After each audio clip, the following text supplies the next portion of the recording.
You're listening to Thunder Quack Podcast Network.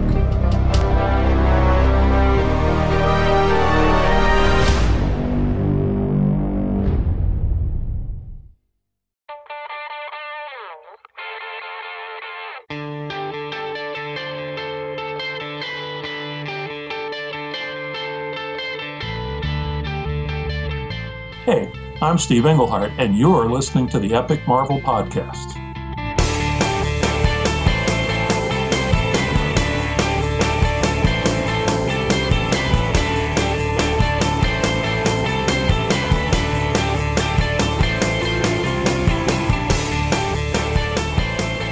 Hello and welcome to another episode of the Epic Marvel Podcast. This is Fantastic Four episode 18B. The second half of the Epic Collection called When Things Change, and this is covering a period of the Fantastic Four from 1988 to the end of 1988. I am your host, Kurtis Findley. And I am your Fantastic Four host, Eric Findley. And we are going to cover the second half. We decided to put the break exactly where it was in the last episode because pretty much the rest of this volume is one big, long story. So there was no good place to stop. Right, and we said, okay, well, it's not too many issues, so it should be fine.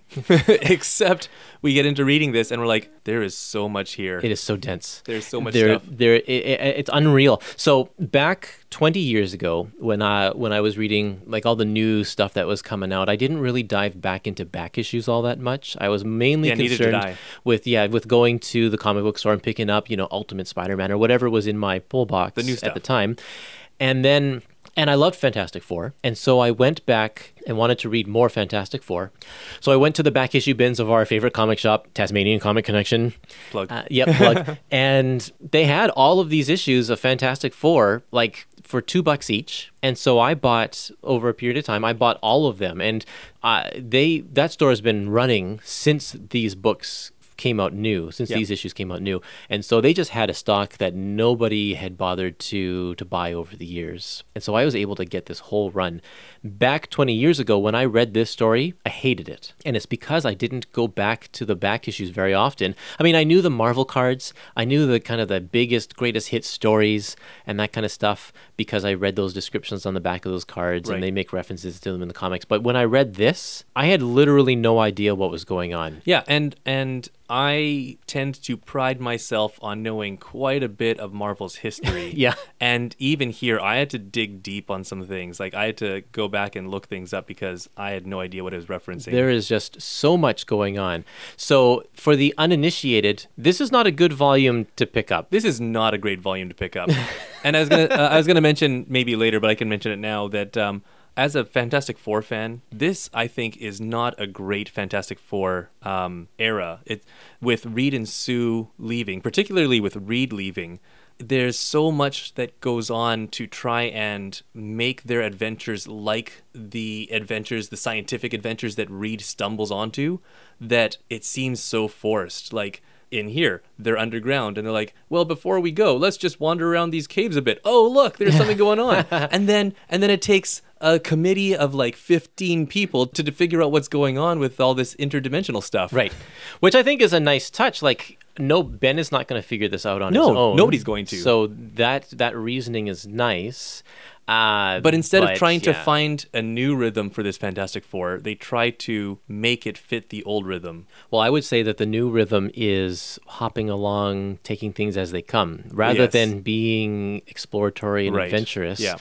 At one point, Johnny describes this adventure as Alice going through the rabbit hole. Yeah. And I think that's it's a great example, or a great analogy, because in Alice in Wonderland, that book is just told of small vignette stories. Alice goes to one character, does something with that character, and then leaves that character and goes on to the next. There's no really overarching plot in that book. Except really to get home or whatever. That's the loose kind of... Exactly. But even that, like, she doesn't really care about that when she gets into her adventures. It's not like Wizard of Oz, where we need to follow the yellow brick road and get to the Emerald City and talk to the wizard. Right. That's the overarching story. It's quite strong. But this one is, to bring it back to Fantastic Four, it's like, they'll go through a portal and then they have an adventure with Belasco, and then they go through the portal and they have adventure with the cat people, and then they go through the portal and they have adventure on this other planet. It's that kind of thing thing where they're just hop, skipping, and jumping, not really having any real reason to go, really. Right. I mean, the reason is, let's just find out more about these portals that have popped up. But that's not the reason why they went into this adventure in the first place, and it's not even the conclusion that they get at the end of the adventure either. Which is what I think, why I think that this doesn't really work that well, is because it doesn't have that nice, neat introduction and conclusion that a scientific exploration would have. It's like, hey, I was looking at this and found this weird thing. Let's stop it. Let's go look at it, whatever. And then at the end, they're like, hey, and this is our conclusion. This is what we found out. Right. And I didn't get that from here. And I found that was kind of lacking. Yeah. They do a couple of lines to try and tie it back to the beginning and stuff. But the way, the place that the story eventually goes is so far removed from the beginning that it's like... Yeah, maybe it's just too convoluted. And maybe if they had done something a little more streamlined or straightforward, then maybe it would have worked. But yeah. But having said that, I really, really do like all of the continuity that is there. Like, I actually found it very interesting how Steve Englehart is able to take all of these elements and smush them all together in order to make, it still is a cohesive story, even though it's convoluted. And now we're tying together every little bit of like unknown history in the Marvel Universe together. We're tying together the origin of the Savage Land and the Celestials and the Deviants, and all of that is all being tied together in one sort of neat little package. And furthering the history of the Cosmic Cube, that plays a big part and stuff. Right. And the interesting part is that I went to Mark Waid's History of the Marvel Universe that came out recently. Yeah. And I tried to find any reference to anything that happened here, and there's nothing. No, there isn't. There's nothing in there. And they talk about a lot of the beginning of time and the beginning of the universe stuff in this book. Yeah. But apparently no one's folded it into the larger, canon, I guess, or something. Yeah. And it's not even that it doesn't fit, and so they just ignore it, but I think it does fit with a lot of the other stories about the origins of the universe and stuff like that. It's not included. Yeah. It's just not whatever there. reason. Yeah.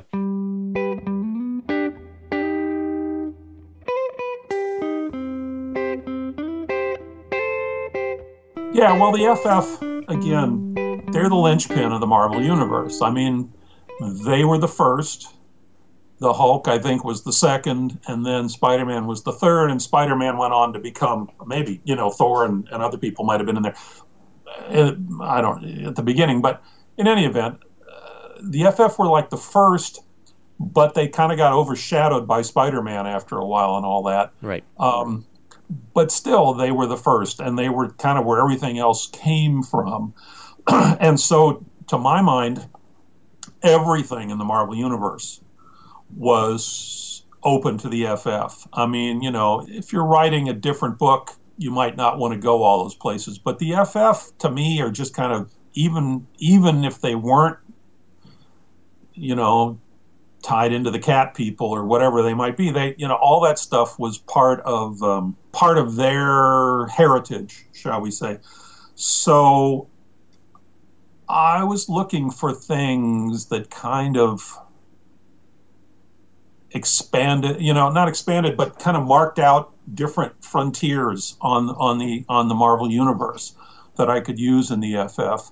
And again, in terms of writing the story, it was just a thing of, again, I start off down a road and I go, okay, well then the next step would be this, let's do that, and then the next step would be this, and let's do that.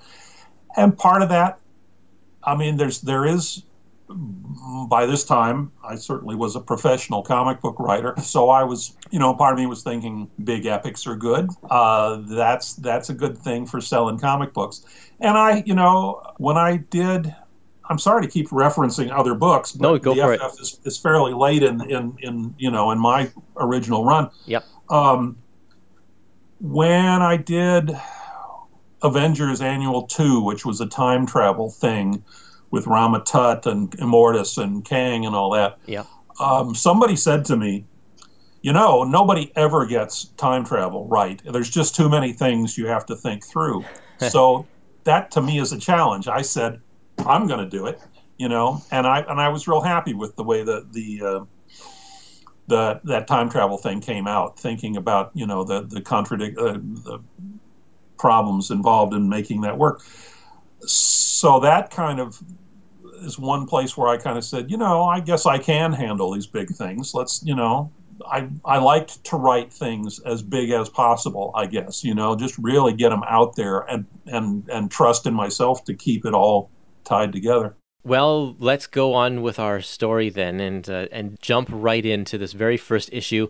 Issue number 313. It's called The Tunnels of the Mole Man. And it starts off very simple. The reason that they're going to go visit the Mole Man is because way back in the very first issue that's contained in the Epic Collection called All in the Family, this is when Thing returns. 297? It's the Marvel 25th anniversary special with the border that has all the characters around it and stuff.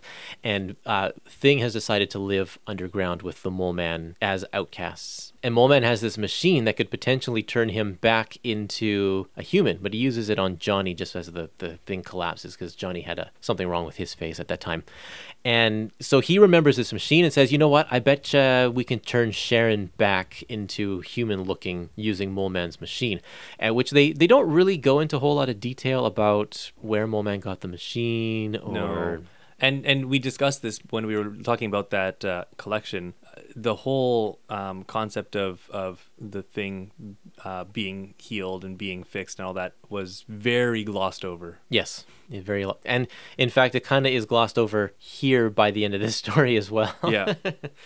But yeah, so they go to Project Pegasus because Right. they know that there are underground caverns underneath Project Pegasus that will lead them to the Mole Man. Right. Project Pegasus comes from the Marvel 2-in-1 series, which was Thing's ongoing series before it was renamed The Thing. Yeah.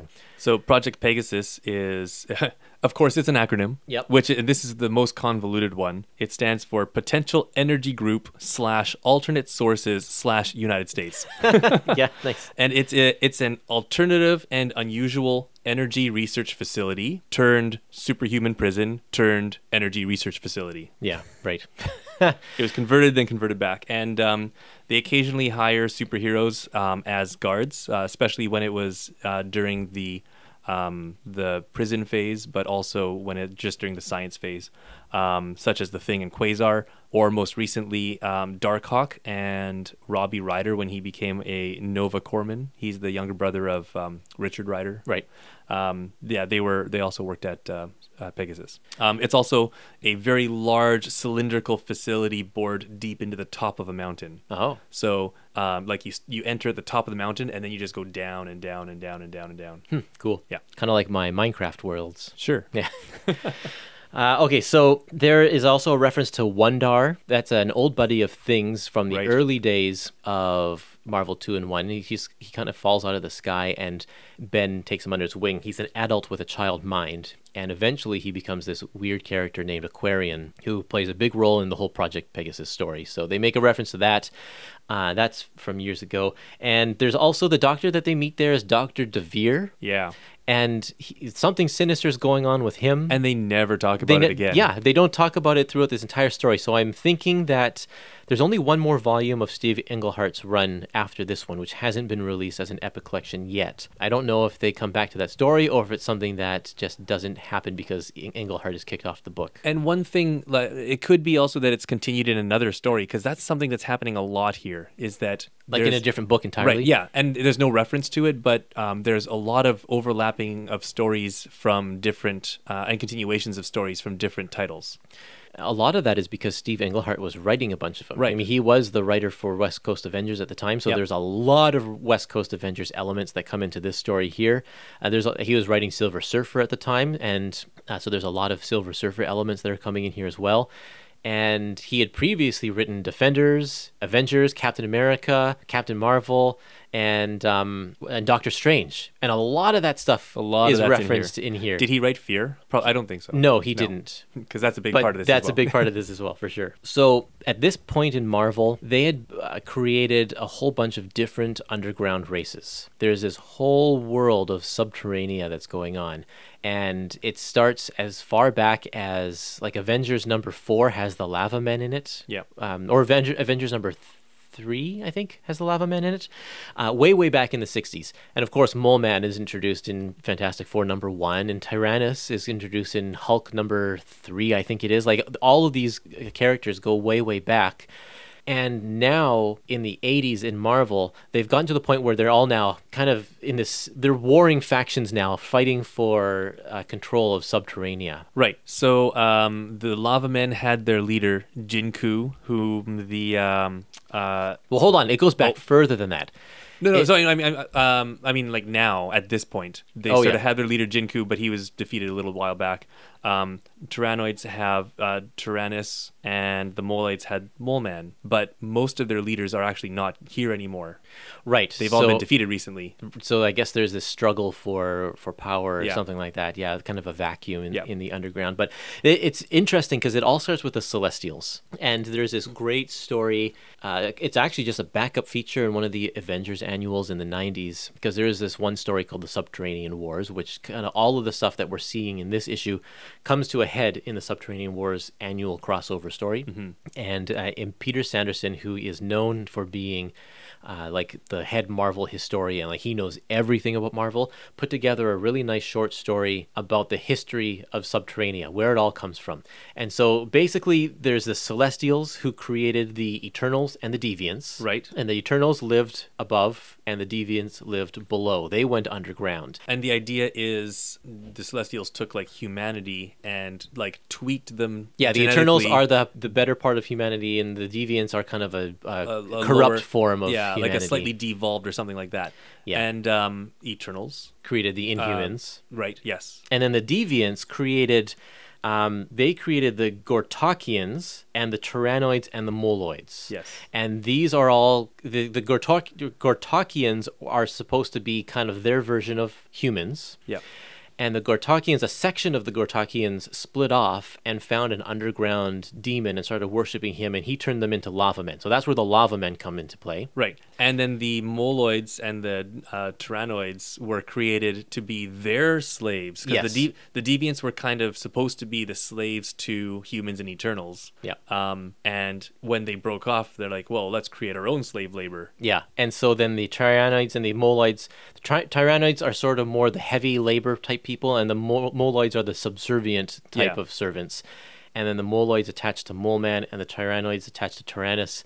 And there we go. And there are actually a few more even like underground races, but these are the ones we're dealing with kind of in this story here. That's a lot of history already in this first issue, and we haven't even scratched the surface of where this story's going. That's right.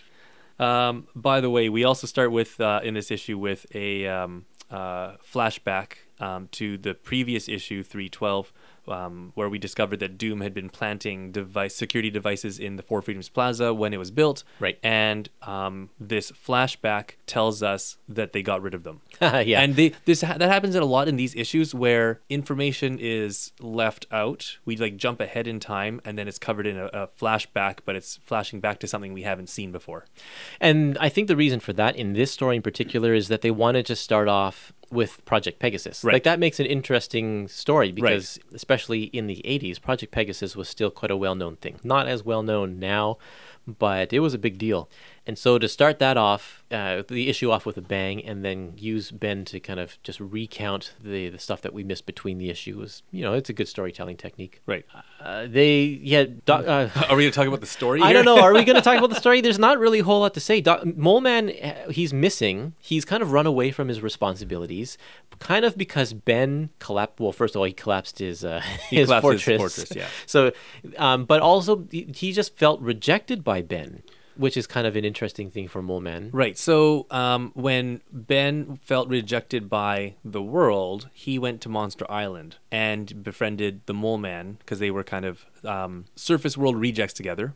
But then when he stopped the Mole Man from taking over the surface world and like left him to go back to it, Mole Man felt so rejected that the one person who would understand him and also feel the same thing has rejected him. So now Mole Man is in this Great Depression. Nobody wants him. Yeah. Except the Moloids. The Moloids are they're desperately trying to find him. And partly because they, by design, crave somebody to serve, but also because they're now being oppressed by the Tyrannoids.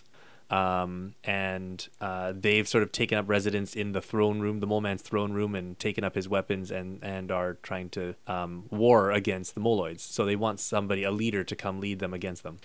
So through this adventure, they find out there's one door that the Moloids have never been allowed to go in, one cavern. So they go in there to see if Mole Man is there, and they find a portal that takes them somewhere else. Or Mole Man steps through the portal or something, I can't remember. They walk through the portal. Oh, they walk through the portal. And this is how they explain this is that this is how Mole Man is able to travel great distances all over the world. And if you think about Fantastic Four #1, where his plan is to dig underneath nuclear reactors all over the world, and they're just kind of sinking into the ground all over the place. Like, how did Mole Man actually do that? This kind of answers the question. He used these portals to get to different places in the world. I think the explanation at the time was, A, the monsters, he's not with all the monsters just have gone out and like do it at the same time. And B, he just rides his giant monsters as giant monsters dig through underground. Yeah. But that's still going to take a long time. It's still going to take a long time. But we're talking like in the 60s, in the Silver Age, right? Iron Iron Man could like bore a hole through the center of the earth and come out on the other side within minutes. Yeah. Like that's something that, so the Silver Age, played fast and loose with that kind of stuff. But he's going to fly from New York to France in like, half an hour or something. But I still think this is kind of reconciling a lot of those types of issues that people had with Mole Man. And not that I don't know if anyone really cared all that much about Mole Man. There are two references here that weren't cited. Mole Man, or the Moloids, talk about the Lava Men invading, which happened in Avengers 236, October 1983. And Human Torch, when he fights the Lava Men, they talk about Jinku, and Thor and the Human Torch battled Jinku, the Lava Man Witch Doctor, in Marvel Team Up 26, 1974. Okay, there we go. Yeah. Nice.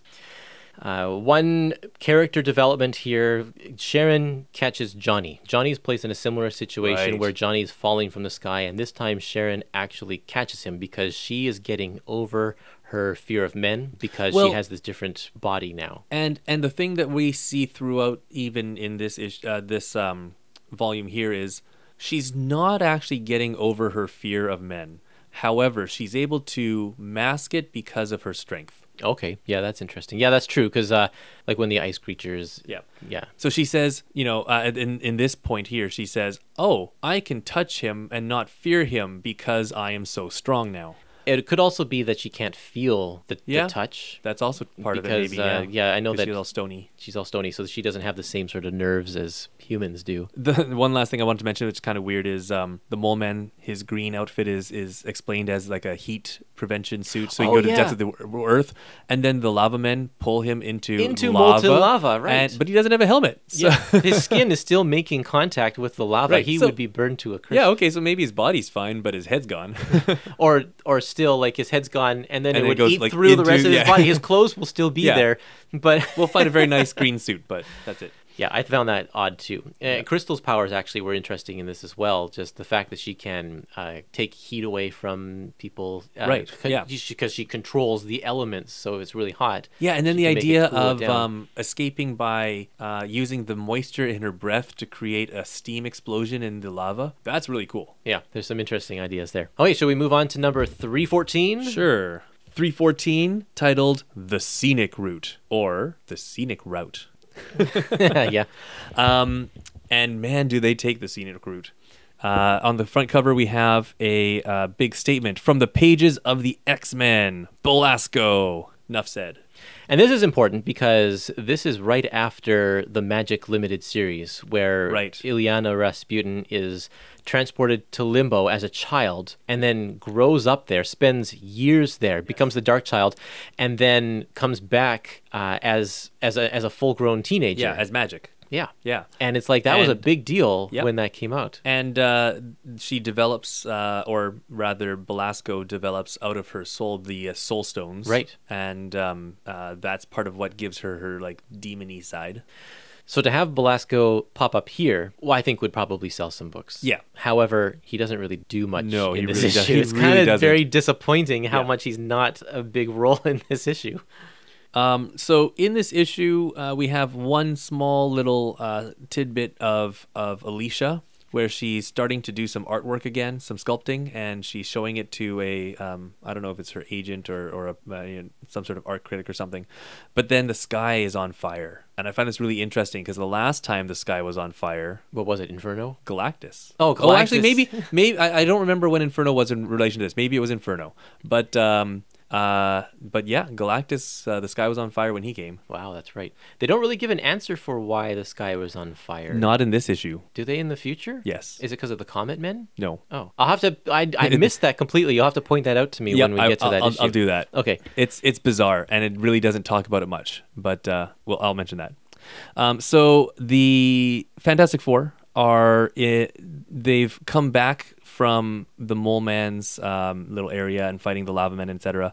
And they're about to leave, and they go, well, why don't we poke around the tunnels down here? Let's head this way. And they stumble upon this giant fortress. This is through one of the warps. Through one of the warps, yeah. And it turns out, while they're doing this, that Crystal is captured from behind them. So they follow the trail to find out where she is, and it turns out she's been captured by Belasco. And I love this part here.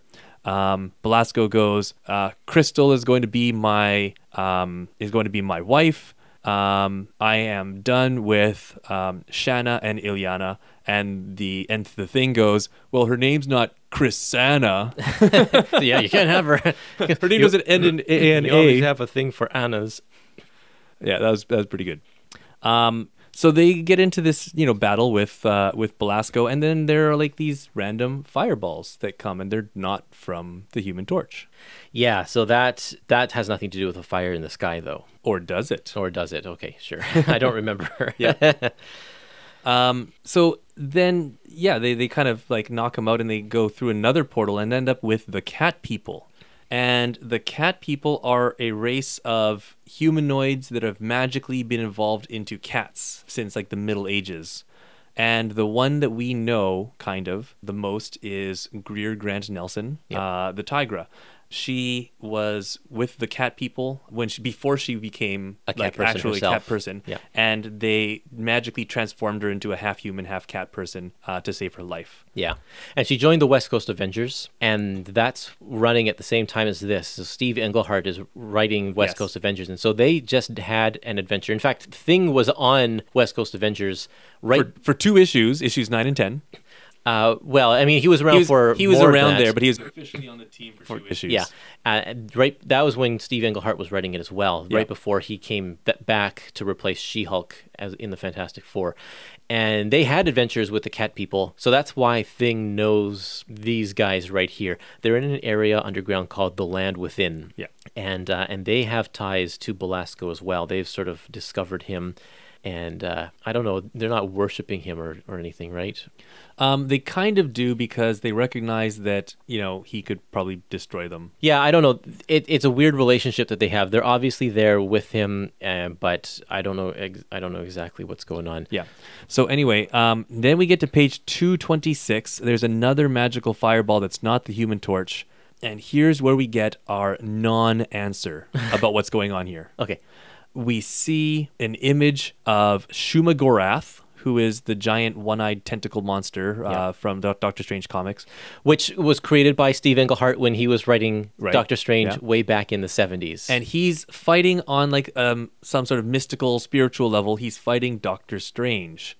And they're throwing images of Earths at each other.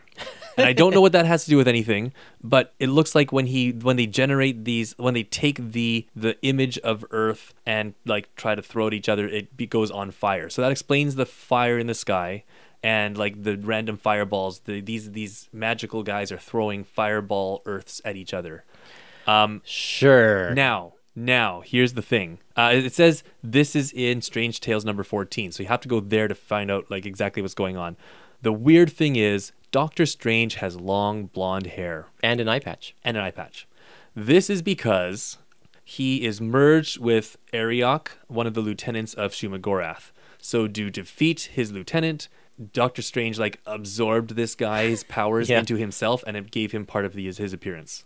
So the question is, why on earth are these panels in this story? I don't know. It's just so weird. It's so random.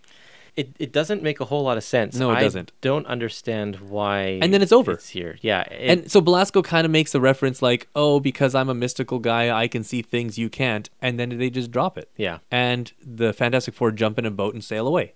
The only reason I could possibly think is that they're trying to cross-promote Strange Tales. Right. So I wonder if maybe Strange Tales drops these guys in one panel or something to try and draw people over here. I don't know. I don't know. But anyway, it's just very strange. It doesn't make a lot of sense.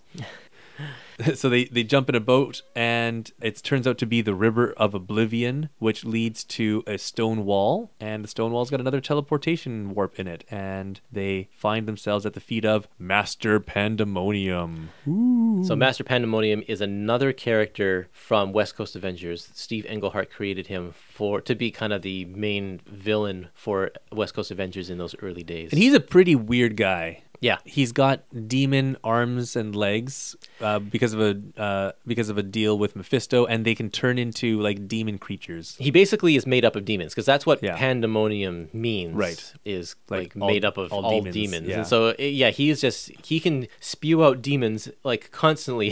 He can have as many that just come out of his body as possible. Mm-hmm. He's got this weird hole in his stomach as well that's shaped like a heart, and he has to Star. That's shaped like a star, and he has to travel to many different points of the universe in order to reclaim the parts of his soul in order to make himself whole again. Which is going to play a huge part in an upcoming Avengers story. Right. But not here. Not here. He's just kind of here. And so what's interesting about this is that Master Pandemonium, if you read the West Coast Avengers story where they visit the cat people, Pandemonium is there. And he falls into the River of Oblivion. Right. And so this is West Coast Avengers 9, I believe. Yeah. And so where did he go? They don't answer that question in West Coast Avengers. Nobody knows. He just kind of disappears. Everybody thinks he's dead. But now we find out that he has gone through this portal. People didn't know there was a portal there in West Coast Avengers either. But we found out there's a portal here. The Fantastic Four are going as well. And now we are reaching the next issue here, issue number 315. But before we find out where they go, we have a long story about Morbius. This was so weird. I don't know why they start with... I mean, reading on, I know why they start with Morbius, but it's such a weird way to start this book. It was weird, yeah. So the splash page has Morbius, and it has the Fantastic Four's heads on there, just so that we know that this is Fantastic Four that you're reading. We didn't get the wrong book. Because you would not know. The first half of this book is telling this story about Morbius and his adventures in outer space in the pages of Adventure into Fear way back in the 1970s. Yeah, so this recaps basically Fear 21 to 24, which explains why he's with the cat people. And because we see him on the splash page here being thrown into the River of Oblivion by the cat people. Why is he with them? Well, I'm really surprised there's no editorial note here. But you should go back and read Fear 21 to 24. That tells you exactly why he was there. It's going to be in an upcoming Morbius epic collection that's coming out to tie in with the movie. So I'm excited to pick that up because I want to know more about this story. Yeah. You think about Morbius and you're like, this guy's a half vampire and stuff. But in the 70s, he was used as like in outer space. He got constantly sent all over the place. Yeah. In one issue of Marvel 2-in-1, he was erased by the Eraser, which sent him to Dimension X, where he lived for many years. It's like, Morbius is a weird character. Yeah. He has a bizarre back history. And so in following with the bizarre nature of Morbius, we have this flashback, which is not actually just a flashback. It's a flashback within a flashback within a flashback. Yeah. Or, sorry. We start off with a flashback within a flashback, and then Morbius in that flashback flashes back to tell the origin of the planet Arcturus, or the Arcturus 4. The star or whatever. No, not the star. Yeah, the planet. The fourth planet that they're on. Yeah, that's right. And so that's where we have a flashback inside of a flashback inside of a flashback, because it turns out this is all being recounted by Master Pandemonium. Yeah, because he's reading it on a stone tablet that Morbius wrote. Yeah. And then he's recounting this to the Fantastic Four. Right. Oh, man, that's right. I didn't realize that. It is really like 4 flashbacks back. Yeah, That's it's so convoluted. And then, luckily, by the time we get another flashback about Master Pandemonium and the West Coast Avengers, it's out of the flashbacks. Right. So, yeah. It's a tough read, though, because you're just like, I have no idea how this connects to anything. Yeah. I actually didn't write any notes for this issue because I didn't really know what to write. Right. Exactly. Yeah.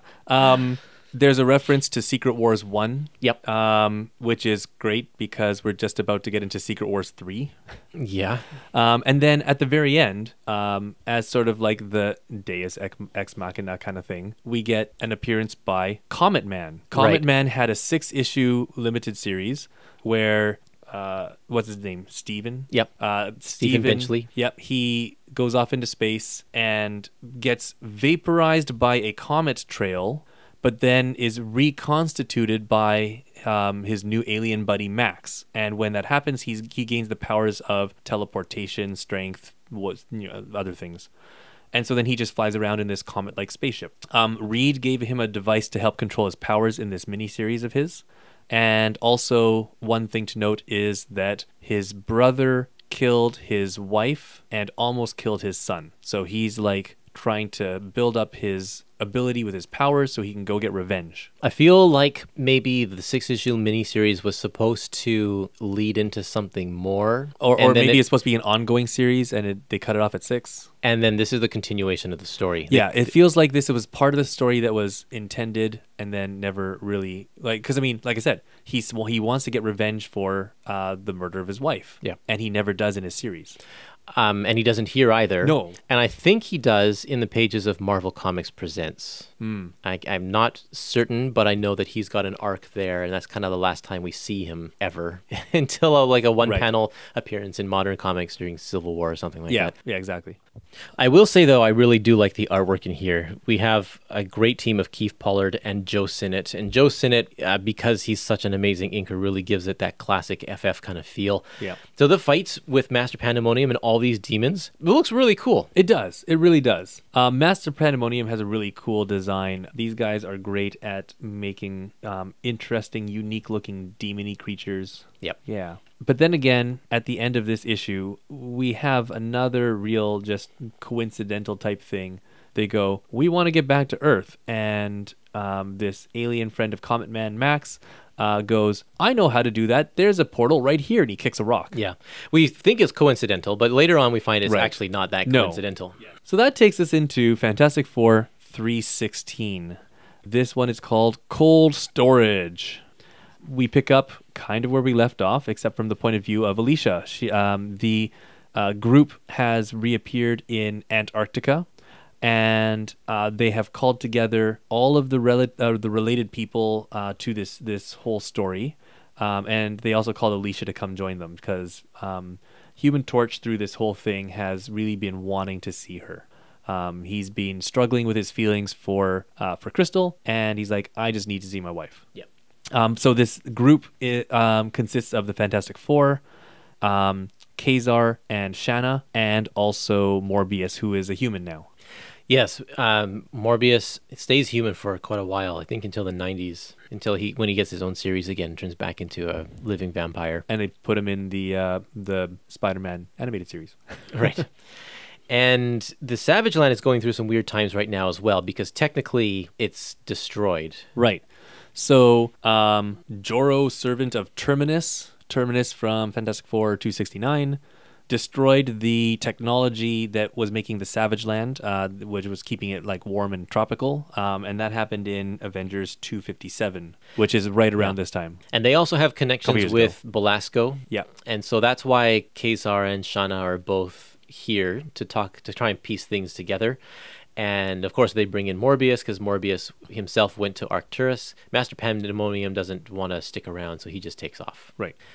And then I guess Ben has a little conference with a whole bunch of people to figure out what's going on. And meanwhile, this horde of ice people start attacking them. And Crystal, Ms. Marvel, and the Human Torch have to kind of defend the base from this army of ice people. One thing that's kind of annoying, but actually kind of neat at the same time, is Crystal often says something along the lines of, well, if I use this power, that's not going to work on them. So I'm going to use this element instead. We have to drive it home that she has multiple powers at her disposal. Exactly. So in this one, it's like, well, I could use fire, but I could just manipulate the ice on them instead. Right. The water. There's one point that's kind of awkward in here when they first meet up. Alicia has heard that Ben has a new form, but of course she can't see it. So she asks to feel Ben, and that makes everyone kind of uncomfortable. Yeah, right.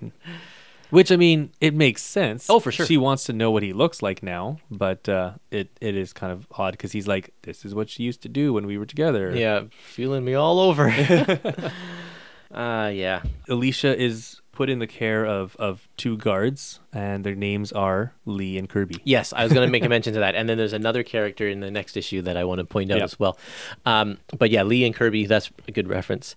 So in the end here, the last half of this issue is... The explanation. The explanation. So this is like, I don't know, so dense. And you need to know, you have to be well versed in the Comet Men limited series, Kazar the Savage, Eternals, Adventures into Fear, and Avengers. And West Coast Avengers. And West Coast Avengers, in order to know everything that's going on apparently here. And they tie all of these elements into a big, long story. And this is where I was talking about. This is like the beginning of the universe kind of stuff. Yeah. And they don't really make any mention of it in the Mark Waid's history of the Marvel Universe. Yeah. What's interesting is between this issue and the last one, really what we have is one comic book issue in the middle that's bookended by the Morbius story and this origin story. True.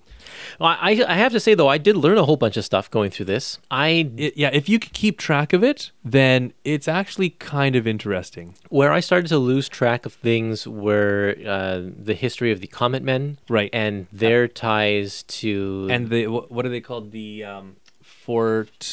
Fortesques or something like that? Forteskians. Yeah, whatever that is called. Yeah, and their relationship to this alien species called the Nerwali. Right. But the most important part is the Forteskians and the Nerwali and some others were all hired by the Beyonders to do this stuff. We don't know that yet. They're hired by somebody. Sorry, right. Yes. Have been all hired to do something, and so they were the ones who installed the heater below the Savage Land so that this unknown being could use it as a preserve for different stages of evolution. And when it was damaged, there was another group sent to repair it. Yes, and then the Comet Men are used, or the Comet Men's race are used to check back every once in a while on the different things to make sure everything's going okay. So that's weird stuff there. They throw in a little history of Atlantis, which I don't know how that really ties into things. Well, it because it ties in, the Savage Land had a neighboring area called Pangea. Oh, right. And the devastation of Pangea and Atlantis are related.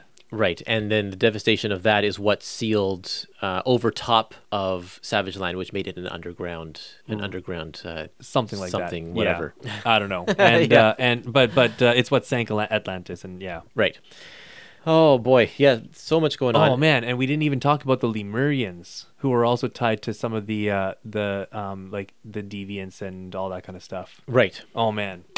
Yeah, there's a lot going on. So anyway, they figured the answer to all of their questions, which I guess I don't even know what the questions are. The question is, who created the portals? And who is hiring all of these alien races to do all this stuff? And so they say the answer must be, we need to look up the serial number or something in the heater, the space heater underneath the Savage Land. If we can get to the heater, well, first of all, we can maybe like fix it and restart the Savage Land. Yeah. But also we can maybe find out more. And so they crack it open, and this is the weirdest thing ever. Written inside the heater is just the word Beyonder. And this thing's got to be like miles long. Yeah. But this is a shock to Ben, who's like, I'd never want to hear that name again. Because the Beyonder kind of ruined his life for a while. Like he stayed on Battleworld and had a relationship there with a fake woman who was brought out of his subconscious or whatever. And when he finds out that's fake, then he goes back and his girlfriend is married to Human Torch. Like that's I don't know. There's a lot going on there for Ben. He over the course of the 2 Secret Wars, he doesn't want to have anything to do with the Beyonder again. By the way, at the beginning of this issue, there's a warning. In this incredible issue, man, is it incredible, you will find one word you never thought you'd see in a Marvel comic again. And then here on the last page, Beyonder. Yeah. Why would they write their name like that in such large letters? It's so weird. Anyway. I don't know. Yep. Anyway, the interesting thing to note is there is a distinction here between the Beyonder and the Beyonders. And they seem to treat it like the Beyonder, the person that they know as the Beyonder that they've experienced before, is maybe not one of these Beyonders. Right. They certainly have different purpose. Yeah. And different goals. Later on, it is revealed that he is one of them. Sort of. He is. The race of the Beyonders, like, they all kind of look like him and stuff. And where does it say that? In Secret Wars. Oh, the new one. Yeah, okay. Right before the new Battle World and everything. That's kind of a retcon from what we learn in this issue this storyline here. It is. Later on. It is. Yeah. Anyway, Johnny makes reference to the Wackos. Yeah. And he means the West Coast Avengers. He's not just calling them like weird. Wacko is actually an abbreviation for West Coast. Yeah, and the others are the Echoes. Yes. The Wackos and the Echoes. And so that's what's written on their jerseys when they have their annual softball game. Yeah. Which I really miss. The X-Men used to have their annual game, and the Avengers used to have their annual game. Those were fun issues. They just don't have any recreational time anymore. That's right. They're always saving the universe. This next issue, number 317, is called Last Kiss, and the Fantastic Four and the Comet Men go to the Nerwali homeworld in order to find out who's hired them to build the furnace in the Savage Land. And so Morbius is gone, and Kesar and Shauna, they're gone. They all go back to wherever they were, and Alicia goes home, and we're just left with kind of the main core Fantastic Four plus these Comet Men guys. And this is where we find out that Alicia has the idea, actually, that I've heard the term Beyonders before. What about them? But not in terms of the actual guy. So maybe it's not the guy. Yeah. So, but that gives them a little clue or whatever. So they go to the homeworld, and the people, the Nerwalis, say, "Oh, we never actually spoke like directly face to face with anyone. They always communicated through this device over here, and this device." Was just like some sort of a box that emits some sort of radiation or something. Right. And so, and when Ben pokes at it, he's like, I know where I've seen this before. Reed has one of these, and it's the doorway to the negative zone. Yeah, it's the radical cube, and it's like giant. It's huge. This is a tiny miniature version that just sits on a table. And this is going to lead them to the next stop in their adventure. Right. Interestingly, Reed, when he comes back, is going to make a radical dodecahedron in issue 337, which leads them on a crazy adventure through time and space. Go listen to our other epic collection. That's right. I forgot about that. Nice. Yeah, we recorded these episodes out of order, so we've already recorded the Walt Simonson era episodes. There's a nice little summary of AIM, because it turns out the guys that made the ice creatures were from AIM, Advanced Idea Mechanics. Yeah. And it tells about their ties to Hydra, which I kind of knew but didn't really know, so it was nice to read that. They're creating MODOK, the super adaptoid, and most importantly, the cosmic cube. Yeah, they kind of have to give us this recap because that's going to come into play heavily in the future here. So cosmic cube, big in the story of like Captain America and Red Skull and stuff like that. But also in terms of like Thanos. Thanos took over a cosmic cube for a while. Yep, he did. And then Magus uses them very heavily in Infinity War. Yep. He actually gets, quote, cosmic cubes, even though they're not all cubes, from different realities. Yep. Yeah. So then they go off to the negative zone. Yes, they head that direction. There's a great 2-page, I was going to mention this 2-page, right here, what is it, page 286 and 287, where it's just wordless. Ben... One word. Oh, there's one word, yeah. Yeah. Ben and Sharon finally get together on this alien spaceship and have some rocky lovemaking. Yeah. And then on the other page, Johnny and Crystal, also it's a silent pantomime page, but Johnny, has to stay away from her so that he doesn't succumb to his feelings. Which he addresses a little later in a couple of pages. Johnny shows an immense maturity that he rarely shows. And he confronts Crystal and he says, "You are the most beautiful woman I have ever known, but I am married and I am not going to break my vows. Yeah. Just so you know, this is not going to happen. I love my wife and I am sticking to that." Which is like, why is he even saying this to her? Well, because he knows that she does have feelings for him. Okay, I guess so. So they gotta realized that. gotta lay it all out on the table. But Yeah. they haven't really had a conversation like that. If they just didn't address their feelings at all and stayed away from each other, then this issue is the breakdowns are from Pollard like usual, but instead of Joe Sinnott, we have Romeo Tangkal, a great Filipino artist, and he does a really good job of trying his best to be Joe Sinnott.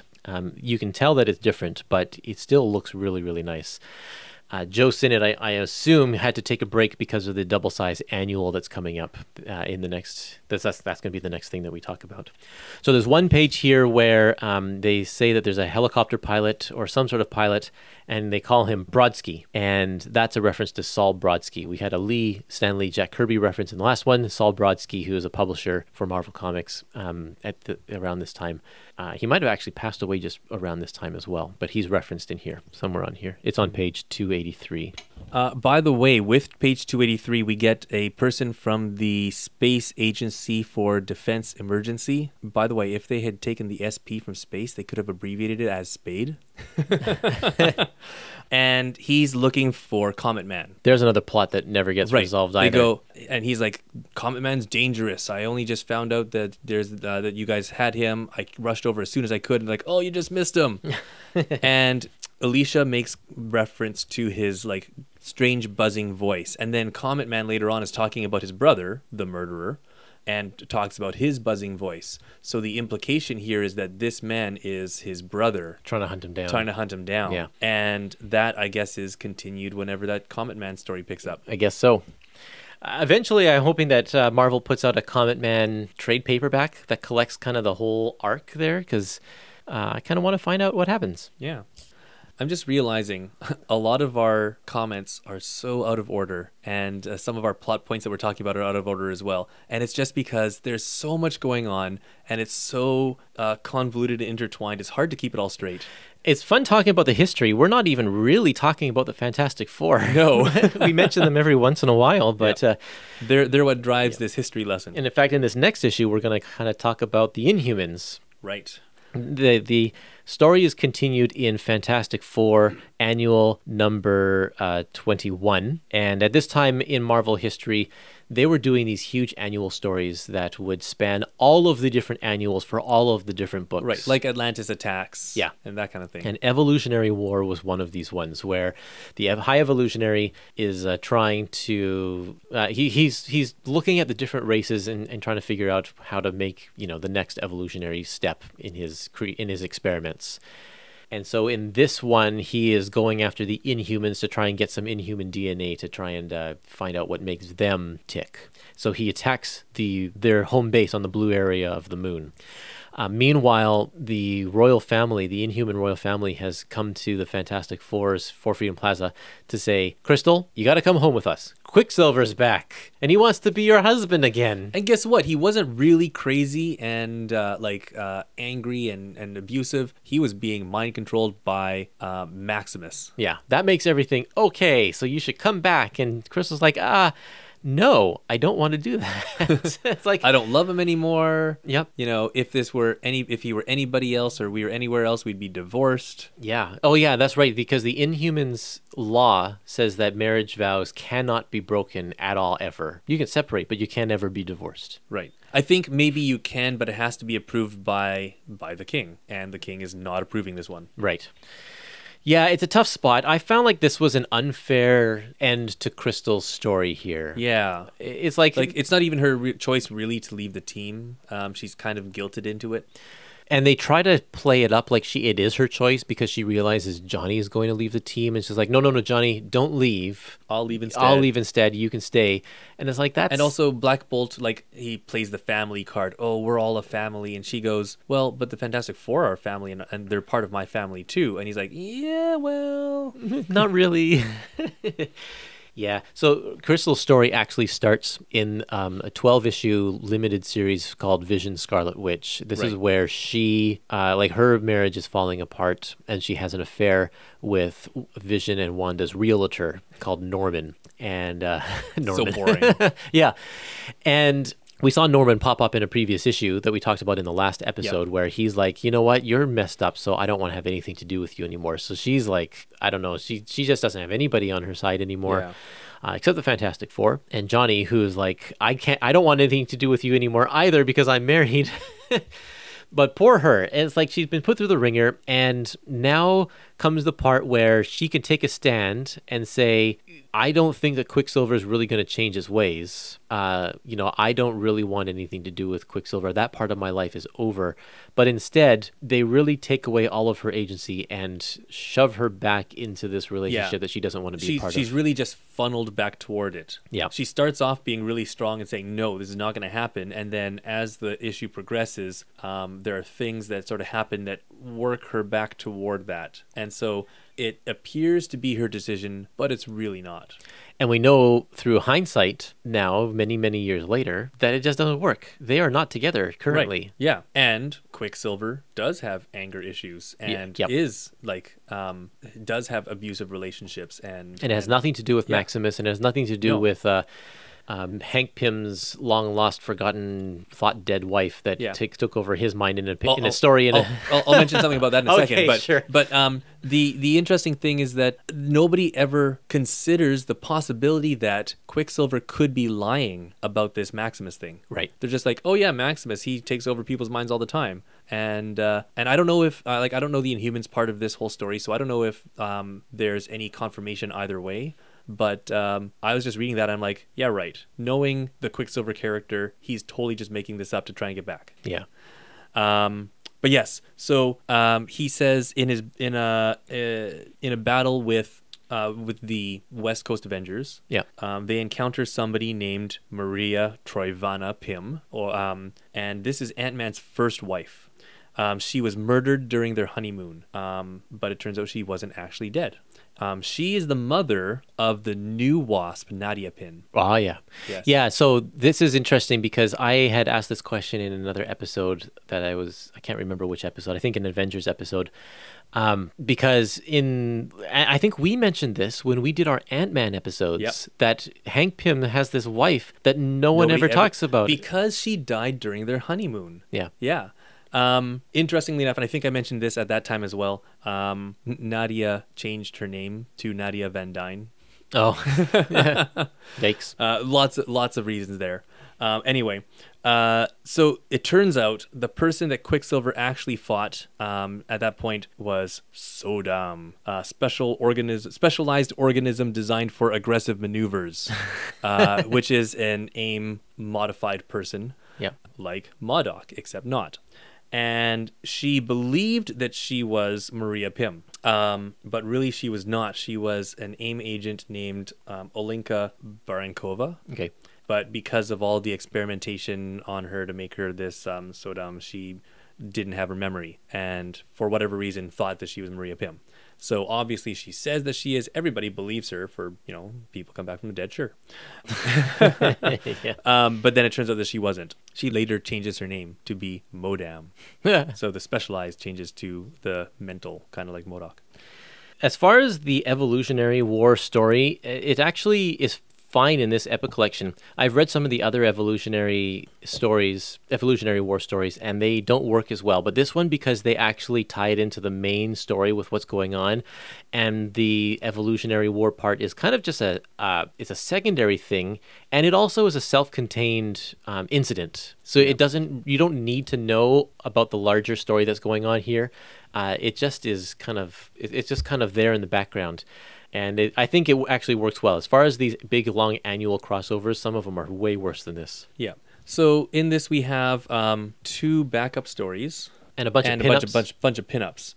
One of the backup stories follows Quicksilver, and another one follows the origins of the High Evolutionary. This one's Chapter 5. So we've talked a little bit about the Quicksilver one already. We've made mention to some of the things that goes on there. Yeah.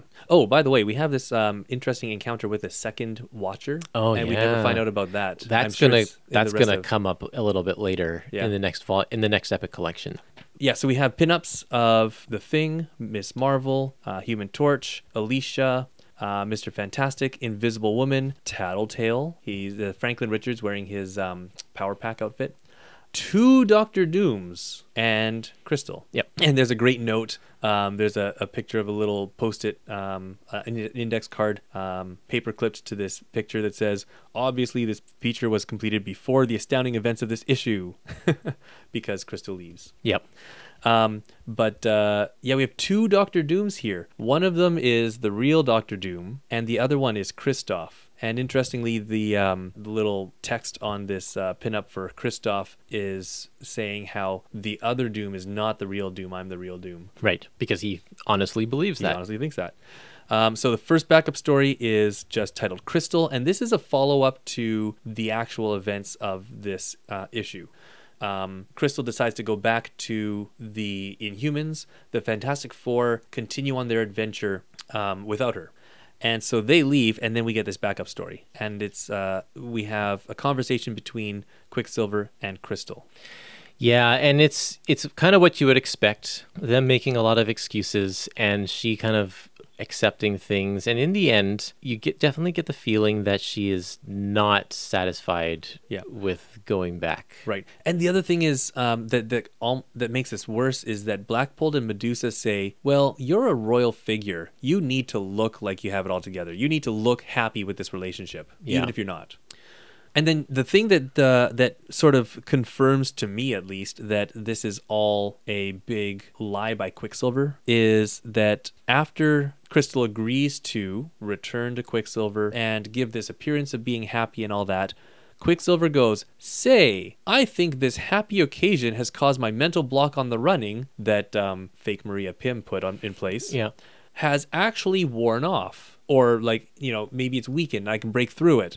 And so he tries to run and he stumbles a little bit, but then he's like, yeah, my super speed's back. I'm like, oh, well, that's convenient. Yeah, you say that, well, my speed's gone and my speed was part of what made me arrogant and blah, blah, blah, blah, and I'm better now. And all of a sudden it's back. Yeah, it's so fishy. And I kind of wonder if it was written this way because Englehart didn't want to do this and maybe editorial kind of pushed it on him or something. Yeah. Right at the very end of this short story, we have a very important little piece of information, which is going to tie into the next issue. Quicksilver is relaying information to Doctor Doom. Yeah.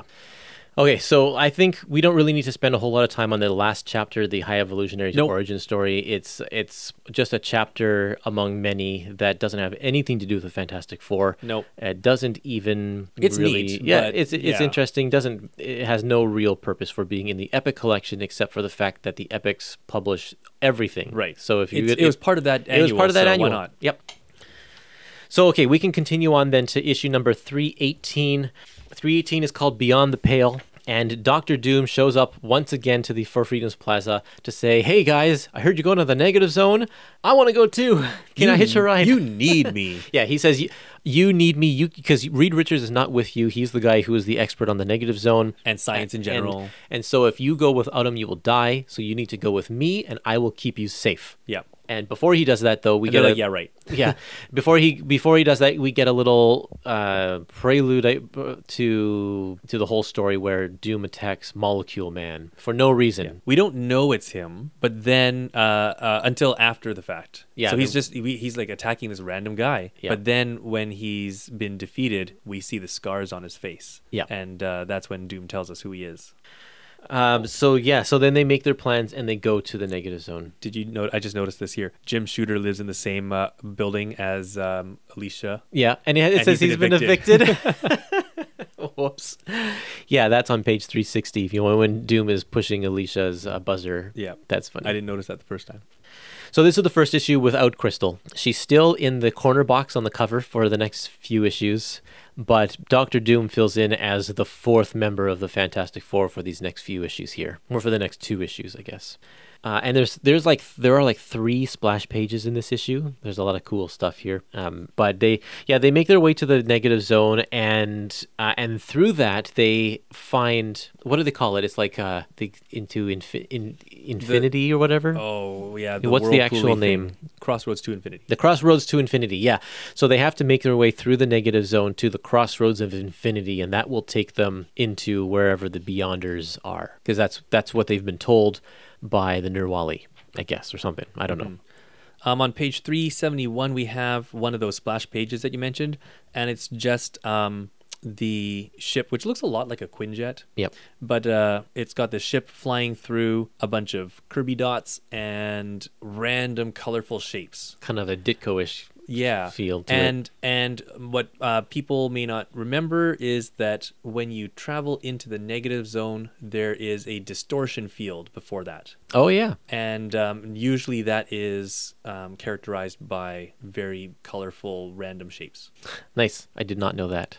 Although, if I'm remembering correctly, the distortion field, the distortion zone is there to like convert them from the positive molecules to the negative molecules so that when they interact in the negative zone, they won't blow everything up. But then Ben mentions that, if we land on that planet, we're both going to explode because of the positive negative thing. But maybe he just doesn't realize... because he's negative. They're negative now. And the planet is positive, maybe? No, he says that the planet is antimatter. Oh, okay.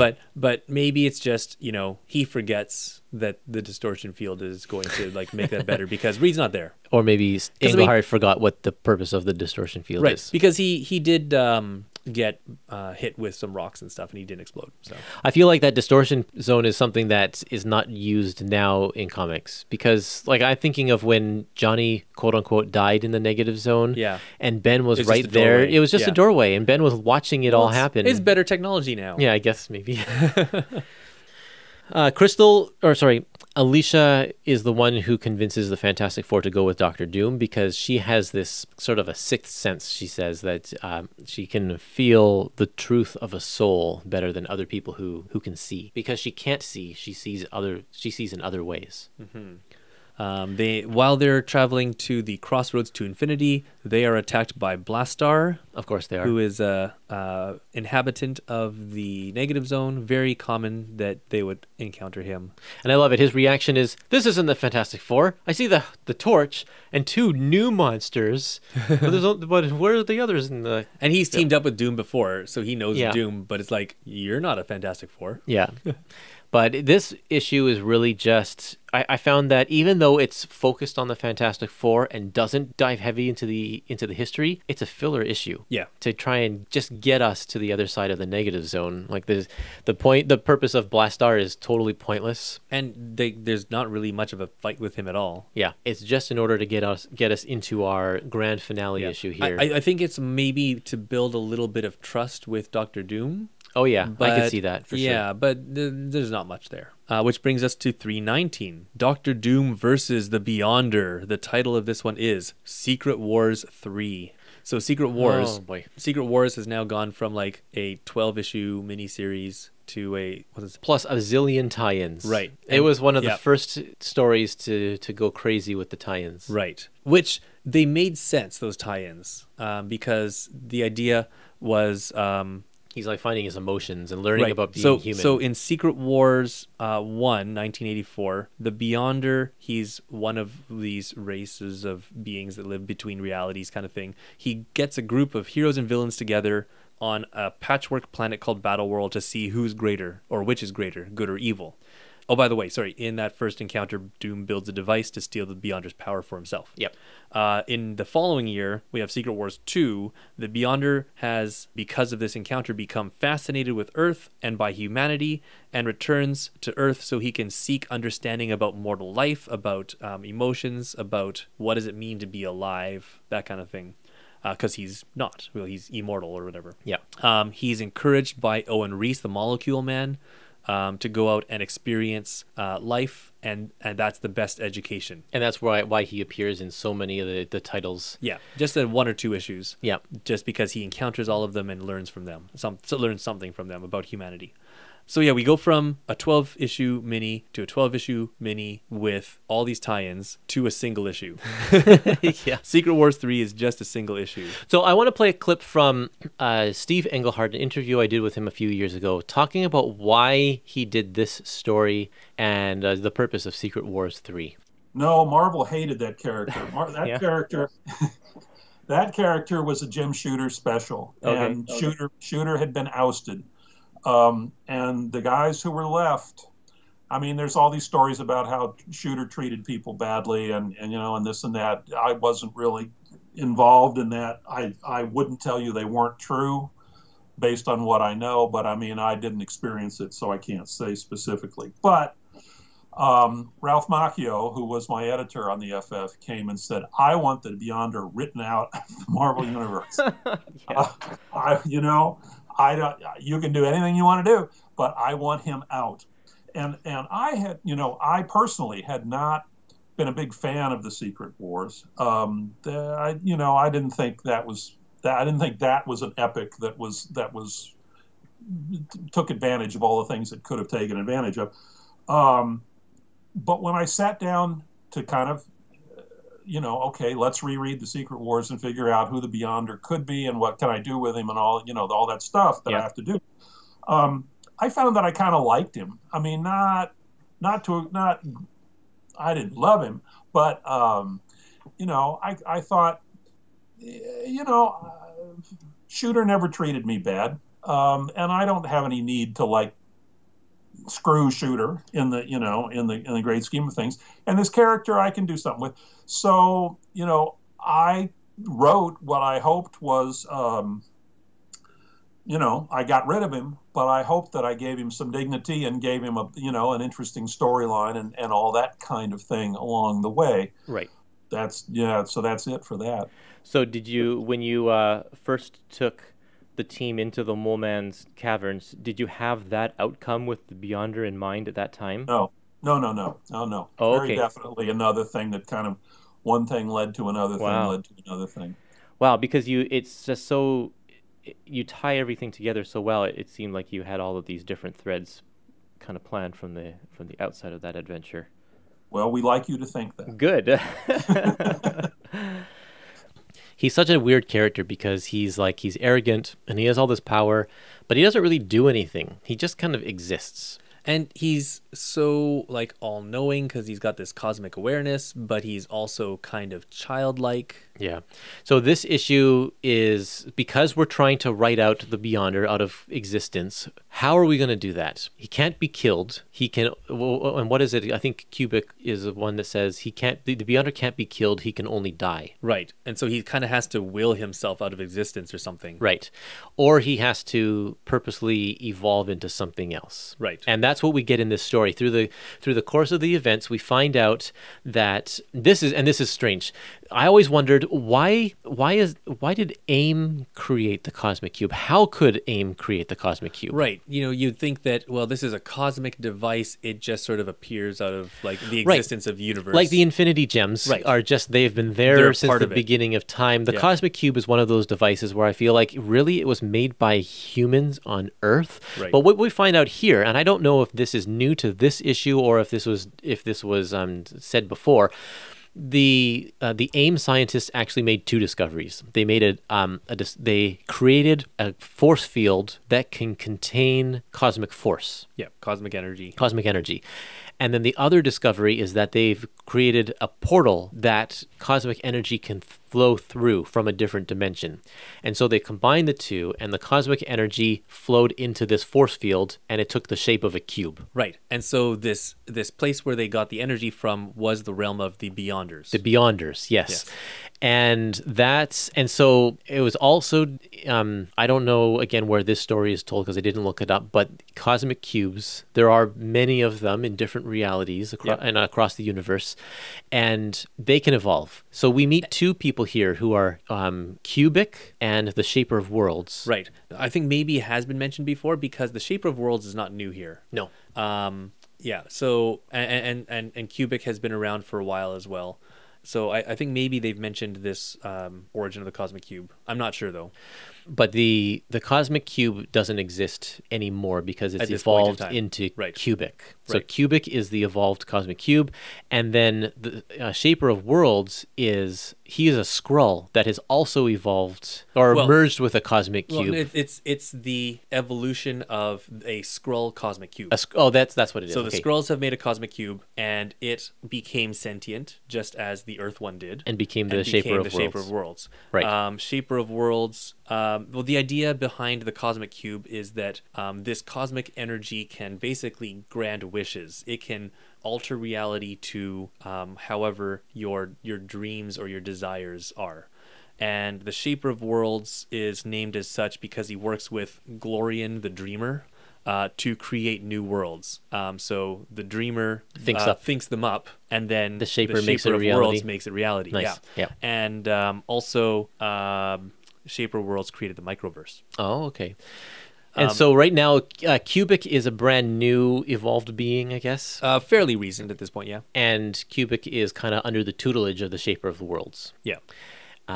And what is revealed here is kind of a neat thing, is that the Beyonder is basically a vessel like the Cosmic Cube force field that AIM created, and Beyonder's cosmic power kind of got funneled into him to create the Beyonder, like the being. Right. So he's different from the Beyonders in the fact because that he's got a physical form kind of thing. Yeah. But the reason why he in Secret Wars 2 has felt not whole or not complete because he doesn't know human emotions or whatever is because at the moment that the Beyonder became the Beyonder, Owen, in his job way back when he was normal, had an accident. And during that accident, a sliver of the cosmic power that was supposed to go into the Beyonder went into Owen, creating the Molecule Man. Right. He was a custodian. Yeah, right. custodian. And he bumped a machine or whatever, and it was supposed to, like the AIM creation of the Cosmic Cube, it was supposed to funnel the energy into one of these force fields, but it wasn't there. It went into Owen instead. Yeah, funneled into him instead. So he's got a teeny little sliver of cosmic power, but still he's one of the most powerful people on the planet. Yes. Because of that tiny little sliver of power. And then the Beyonder has the rest of it, 99.9% of the rest of the power. So in the end, they realize that if they merge, they will be fully whole. And so the Beyonder and the Molecule merge and become a brand new cosmic cube. Mm-hmm. Now, at the same time of all of this, Dr. Doom has made claims that the only thing that I want is to have my memories back. What memories do you say? I do say that. This here is another real, like, weird convoluted thing. I mentioned in Secret Wars, Dr. Doom steals the Beyonder's power. Yeah. And in Secret Wars, just before that, we think that Dr. Doom has been, like, destroyed. Yeah. He's been killed. And this is in John Byrne's Fantastic Four story, right? Yeah. So what happened, though, is he didn't actually, his body died, but his, like, consciousness, he managed to transfer his consciousness into somebody else. Which he does kind of on a regular basis. He does, especially in like the old days. He did that with Reed all the time, kind of thing. Yeah. So he would transfer his consciousness. So he transferred his consciousness out of this dying body into this this random guy. Yep. And lived that guy's life for a while, secretly plotting his revenge. This is when he created the device to steal the Beyonder's power, and eventually worked his way up to face the Beyonder. And oh man, I'm gonna mess this up. Well, isn't it such that the Beyonder, because Dr. Doom was technically dead, Beyonder wanted Dr. Doom to be part of the Secret Wars, so he had to pull Dr. Doom from a different time. Right. So before Secret Wars, Dr. Doom dies, transfers consciousness into this other guy. Beyonder goes, wait, I need a Dr. Doom here, so he pulls him from the future. And that future version that is in Secret Wars and then steals the Beyonder's power is the one where Dr. Doom has been in this other guy's body the whole time. Yeah. So after the Beyonder, like, stops Dr. Doom from taking his powers, he's, like, going to kill him, and Reed tells him, no, wait, you can't do that. You took him from the future, and he's got to go back there, but you can't let him have any, like, memory of this time. Yeah. So you got to erase those memories. And so what ends up being erased is all of the time from when he died up to when the Beyonder puts him back. So he has no memory of being in this other guy's life. He has no memory of going to Battle Worlds and being part of the Secret Wars. Right. Something like that. But he does kind of remember the Beyonder because he knows that he took power from the Beyonder. Right. But he's also pieced together a lot of this information from talking to people. Yeah. He knows about his time as this other person by talking to the wife. And I think the memories he wants to get back are how on earth did he manage to steal the Beyonder's power? Because if he can do that again, right, he can control the world. Now, he doesn't say that that's the case. Right. And he really doesn't let on at all. He really just wants to get his memories back and be made whole, just like the Beyonder. Yeah. But then once the Cosmic Cube reappears, he grabs it to get his memories back, and now all of a sudden, it's obvious to Cubic that this is actually what he wanted all along. Right. And then it just ends. Yeah. Basically, it's like all of a sudden people are transported back to the Four Freedoms Plaza. Yep. Including Volcana, who is Molecule Man's wife. Yep, they've got an interesting relationship. Yeah. And they all go their separate ways. Dr. Doom says, I've made good on my deal. I have my memories back, so I'm out of here. They let him leave. Volcana's obviously distraught because her husband is gone. Has become one with the universe. Yeah, kind of. And then Sharon and Ben just kind of walk off into the sunset. And they talk about it. Like Ben said that his one wish, if he had held the cosmic cube, I think that Sharon would have switched both of them back to be human. Right. But Ben's like, no, it's okay. Like I said, I'm satisfied with the way I am. He wanted universal peace. You want a universal peace. Yeah, and Doom's response to that is like, wait till I take over the world. I'll give you universal peace. Yeah. And then they just walk off, and he says, and then Sharon says, and to think this all started in the tunnels of the Mole Man. 75 issues ago. Yeah, the end. And like, wow. So we went from, Mole Man to contemplating the purpose of the universe. Yeah. It's like crazy. And these characters, Mole Man, Volcana, the Cube eventually evolves in his own and then becomes a disciple of Cubic. Yep. And those stories we've already talked about because they show up in different annuals or whatever during the Walt Simonson era. The story just keeps on continuing and evolving. It's kind of neat. Interestingly, Cubic actually came back recently. The cosmic cube that made up Cubic was reverted to a cosmic cube at one point. And then I believe it was Hydra. No, I can't remember who. Somebody split it into tiny little shards. Oh, yeah. And Hydra found them all and reconstituted this cosmic cube.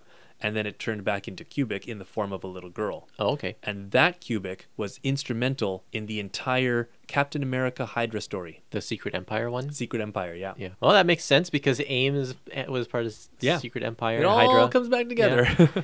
It's amazing how tight the continuity is in certain places like this. And I have to give credit, I think, to Marvel in their current editorial structure where they have editors at different levels to try and manage all of this. Yeah. I think you see in other places where they don't have that level, those different levels and layers of editorial oversight, then you start to see a lot of gaps and holes. You kind of have to have editors that are experienced in different eras, because if you think about Fantastic Four in this right here, 1988, what is that what I said it is? In 1988, the Marvel Universe had really only been formed 25 years earlier, maybe almost 30 years. And now we're like 75 years out. And like 75 years of history is a lot to keep track of, especially with stories like this, which adds so much into the continuity of things. Maybe this is why this wasn't in the history of the Marvel Universe. Because it's just this one appearance in this one issue of Fantastic Four that ties it together very well, but nobody remembers it. Yeah.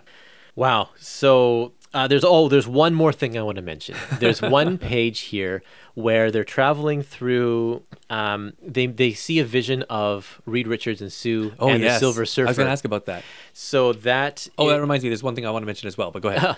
That is just a random page. But if you read Silver Surfer number 16, you see it from the other perspective, because Steve Englehart is writing Silver Surfer at this time. I was wondering about that. And there is a part where you see just a random shot of Ben, and they don't know why he looks the way he does, and that kind of thing. And then we get to find out why Sue and Reed are with the Silver Surfer in outer space. When they're supposed to be, living a normal life. Yeah, right. There it is. It's on page 387. Right. The point I wanted to make back a page on 386. When they enter the crossroads of infinity, they go through a lightless universe, and then they go through another one that's full of celestials, and then they go through another one full of cosmic cubes right before they see Reed and Sue. Right. And it's mentioned later on in this issue that the Beyonders are from a place that is lightless on page 404. Somewhere in the negative zone, the mad conjunction of realms around us is a lightless universe. They dwell there. Well, they just passed through it. They could have saved themselves a whole lot of trouble and just Right? stopped They could have there, just stopped there. and said Yeah. hi, and then Yeah. there we go. They wouldn't have met the Beyonder at all. Yeah. Although it is really interesting that we have this level of, well, there's the Beyonders, and then there's like, after that, there's the Celestials, and then after that, there's like the Cosmic Cubes. Yeah, yeah. This whole thing, like you said, doesn't feel like a Fantastic Four story. It really doesn't. It's so strange. This is more like a Jim Starlin cosmic event kind of story. Yeah. And just happens to have the Fantastic Four as, like, we're taking along driving this force. journey with the Fantastic Four. We are the Fantastic Four. Yeah. Just kind of, we're just observing things that happen. Yeah. And that's really, because it's all out of our control. Everything that happens here, we have nothing to do with anything. Yeah, the Fantastic Four are really passive through this whole thing. Yeah. Except for the decision to go check out the Mole Man's tunnels. That was like the last act. Well, not the last, but that was one of the last actual decisions they made, like choices along the story that they made. Yeah, I mean, they kind of do. I mean, They make the decision to keep following it. Yes, they make the decision to keep following it and uncovering Yeah. the clues and stuff, but they don't have any role in like the creation of this new cosmic cube or anything. They're not involved in that at all. Yeah. And then it kind of like it reverts back to normal. The next issue, if we want to go on to the next issue, it's like Classic Thing versus Hulk. yeah, it's like let's take a step back from this massive epic tale and do something a little more back to reality. And this is kind of cool because both of these characters have undergone some dramatic changes in their own physical appearance and their personality and everything in their respective titles. And the Hulk versus Thing is always a thing, right? Pardon the pun. Right. But it's like that's been like the question forever is who would win, Hulk versus Thing, and they always have these fights. Like every 5 years they have another fight. And this is the first time that it's really shifted with the two of them. Right. Yeah, the Hulk's always stronger. Yeah. But we know the Hulk's the strongest there Yeah, is. so the Hulk says in this issue in Fantastic Four 320, he says, "I've always beaten the Thing, and every single time we've met." And I was like, "Oh, is that true?" I think it is. So I did a little Google search, and CBR.com has a very helpful article Yeah, okay. where they recap up to a certain point. They recap every time like Hulk and Thing have fought. Yeah. And up to this point, either Hulk has won or No Reed, conclusive. or Reed has interrupted Yeah. with some sort of like Hulk defeating weapon. So it's never been a decisive, or sorry, there was one where the Thing did win on his own, but the Hulk was in a weakened state at the time, so it doesn't really like, that could maybe not count. Yeah, it always has been the thing though that the Hulk, he just like the strength is his thing. Right. That's his main and particularly after a while, the stronger he gets, the madder he gets, the stronger he gets, Right. which you can't beat because you punch him, he gets mad. Well, that's the other thing is he's known for his anger. Yeah. And the thing though is not known. I mean, he's known for his strength for sure, but that's not his defining characteristic. No. I think. And so His heart is. Yeah, right. And his heart gets stronger when he gets angry. No, but in this, His heart grew 3 sizes. in this instance, what's happening with the Hulk right now, in case you are not familiar, is that he's gray. He is presumed dead when he had a little journey through, I don't know, the crossroads of infinity or something like that. I don't know what it's called. There was some sort of big gamma explosion, and that sent him on this weird journey, and everybody thought he was dead. Right. And now he's gray, and he has his intelligence, but he's Some of not. it. But he's not as strong. Right. Right. Yeah, he doesn't have all of his intelligence, but he's not mindless. Right. And he's definitely not Bruce Banner. Yeah, and he's working as a bodyguard in Las Vegas. Yeah, at a casino.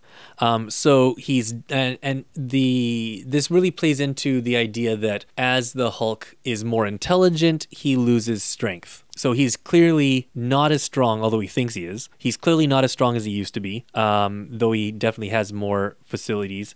But another interesting thing is that going back to the original Hulk, who was gray when he first appeared, right? Yep. Similar to that one, he also gets stronger at night. Right. And so that plays into this story as well. He gets stronger and has more stamina when it's nighttime. And now he's going to face against Ben, who is rockier, and his strength has been enhanced as well. Right. So while the Hulk has been weakened, Ben has actually become stronger. Yeah. And so they're both surprised by this. Yeah. And so the point of this issue here is really of this two-part story is really just to pit the two against each other. So a lot of this two-part story is just fighting. Right. But it is wrapped in this really interesting story about Doctor Doom. That's true. Yeah. Doctor Doom is back. We only just saw him like last issue or something, right? And he's right when he was defeated for trying to steal the Beyonder's powers again. And he's mad at the FF. And so he's using Hulk. And I love this version of Doctor Doom because he's manipulating the Hulk just by saying certain things to him. And this is pure Doctor Doom like scheming. It's really, really great because he knows exactly what to say in order to push the buttons and coerce Hulk into going and fighting Thing. Yeah, the really interesting thing is that he actually didn't know the right thing to say at first. He tries to appeal to him as if he is the original Green Hulk. Right. And that doesn't work, but he quickly realizes how to appeal to him after that. Yeah. And that shifts his plot. The quick thinking, it's very good, yeah. But we have a really quick recap of how Doom got into this situation where he's not the ruler of Latveria, which is kind of nice because it's been a while since that actually has taken place, and they don't mention it very much. Yeah. So most of this issue, I say, let's see here, we get 1, 2, 3, 4, 5, 6, 7. We get 7 pages, and then the rest of this issue is literally and the punching. other one. Yeah. But the rest of this issue, the Fantastic Four issue, is punching, and it's actually very well done. It is so well done. Keith I Pollard's love the a art. great artist with Joe Sinnott doing the ink, so we have a really excellent team.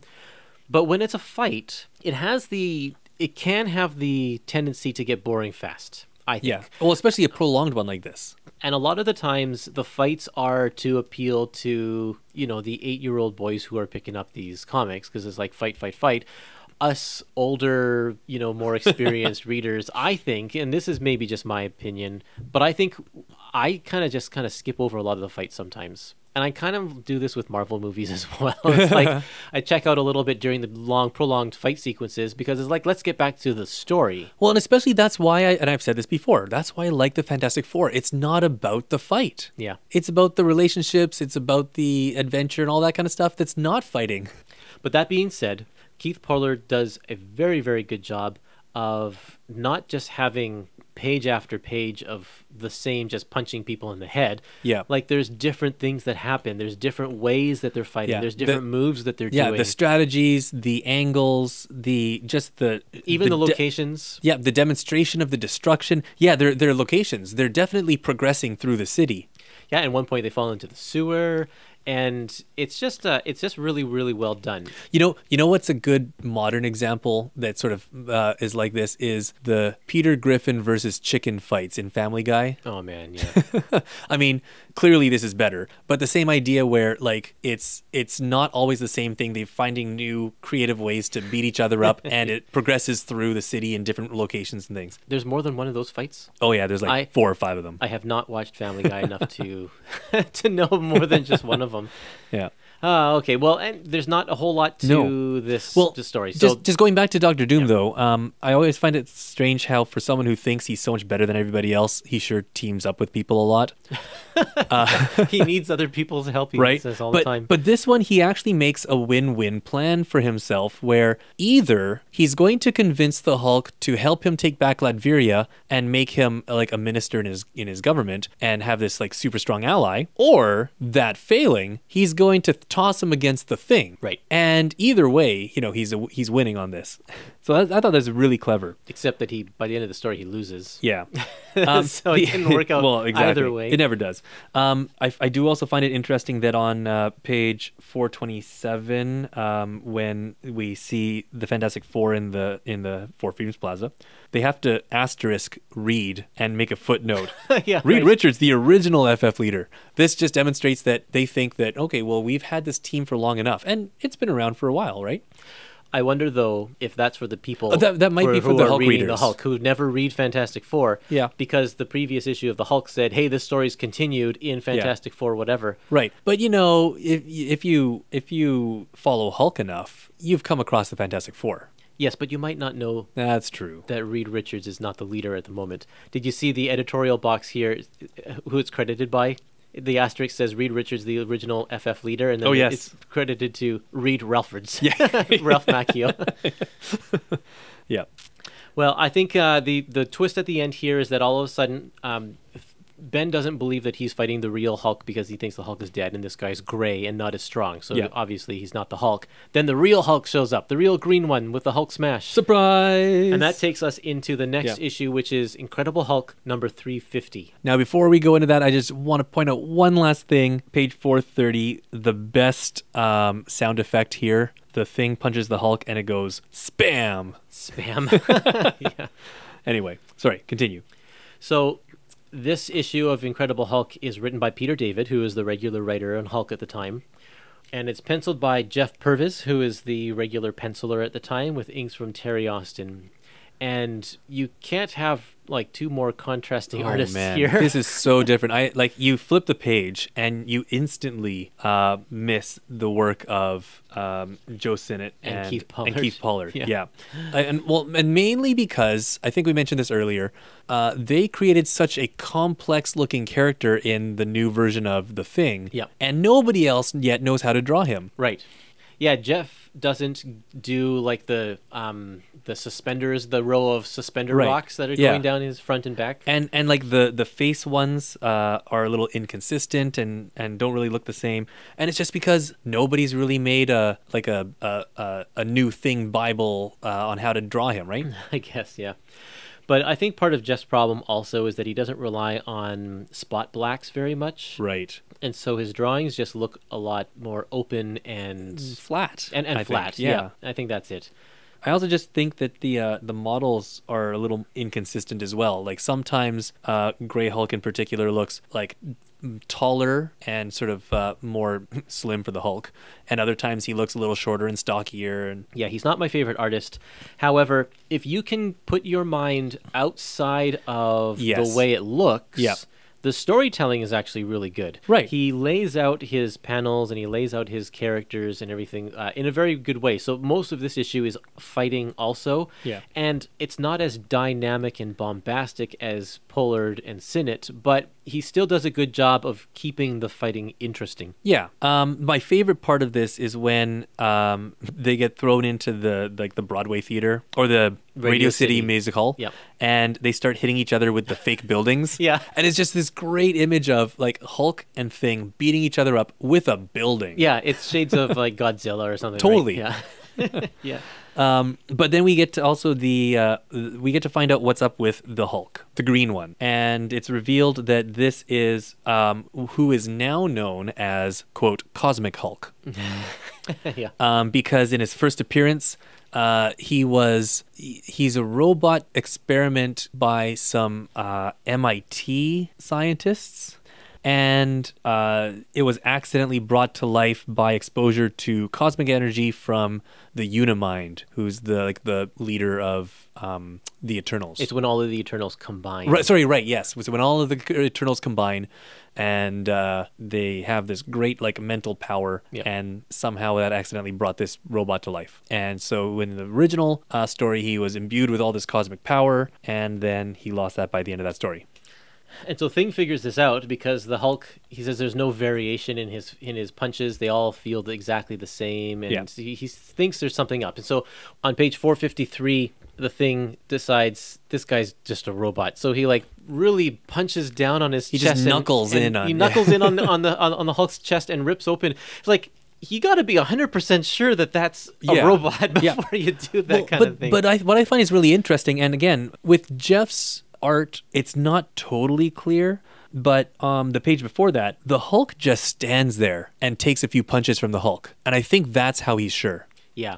He's testing. He's testing the Hulk. He's like, I felt the Hulk punch before, and even in this new body, I'm still going to know this. And so he's just like, punch me. And so he takes 3 or 4, and he's like, these are nothing.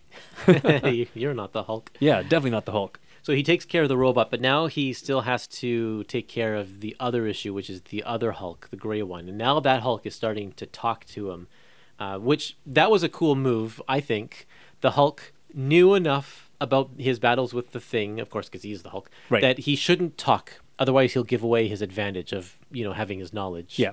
Nice tactical move there, I think. Yeah. But eventually enough is enough, and he starts talking to to Ben, and Ben realizes this is the real deal. Right.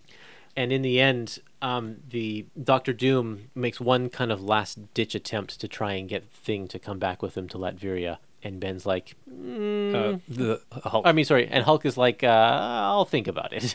Yeah. And he goes, odds are you'll end up working for me. Yeah. A couple things I want to point out here. I really love Peter David's writing. Yes. And I didn't realize this until like fairly recently with his X Factor work and that kind of stuff. But even going back and looking at it now, he has this one line that he gives to Doctor Doom. Doctor Doom's looking at the Hulk robot and he goes, should I ever meet the designer, I shall do him the honor of shaking his hand before obliterating him. Yeah. I'm like, oh, that is so Doom, especially because the creator is like some sort of human, just normal, average scientist, quote, average scientist. And then on the next page, the Hulk robot gets thrown out of Radio City Music Hall, and one of the bystanders goes, oh, look, Bill Bixby must be in town. Yeah, he does a really good job with combining humor Yes. and keeping things kind of light through these tense situations. Which is exactly what I loved about when he was writing like Multiple Man in X Factor. Yeah. Yeah. And then the thing breaks the Cosmic Hulk robot, and he goes, "Oh, this must be Doom." And I'm thinking, this is interesting because he's right, but he doesn't know that he's right. Yeah. And if Reed were there, Reed would look at the robot and be like, "This isn't Doom." Right. That's true. Yeah. Yeah, he knows Doom's robots. Right. But Ben is just like, it's a robot, it's got to be Doom. Yeah, I know. And so the funny thing is, if the smart guy had been there, they would have gone off on a different path. It would have taken them to the Eternals. Right. Or MIT, maybe.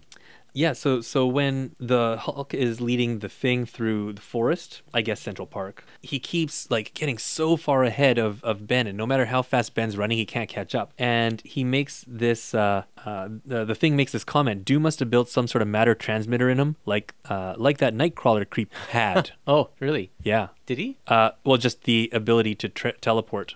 Oh, but not by means of an electronic device. I don't think so. But the had made me interested, so I looked it up, and it turns out this is a really bad time for the X-Men. The Nightcrawler was injured by Nimrod in Uncanny X-Men 209, November 1986. And he hasn't been able to teleport since, up until this time. And actually, he just went into a coma earlier in this the year of this book here, in Uncanny X-Men 227, because he like overexerted himself trying to do a massive teleport to save everybody, kind of thing. Right. Shadowcat can't phase right now because of the Marauders in Uncanny X-Men 211. Angel was pinned to the wall by the Marauders in X Factor 10 recently, which led to him becoming Archangel. Yep. Storm hasn't had her powers. She actually just got them back in Uncanny 226 again earlier in this year. But it's kind of rough for the X-Men. Yeah.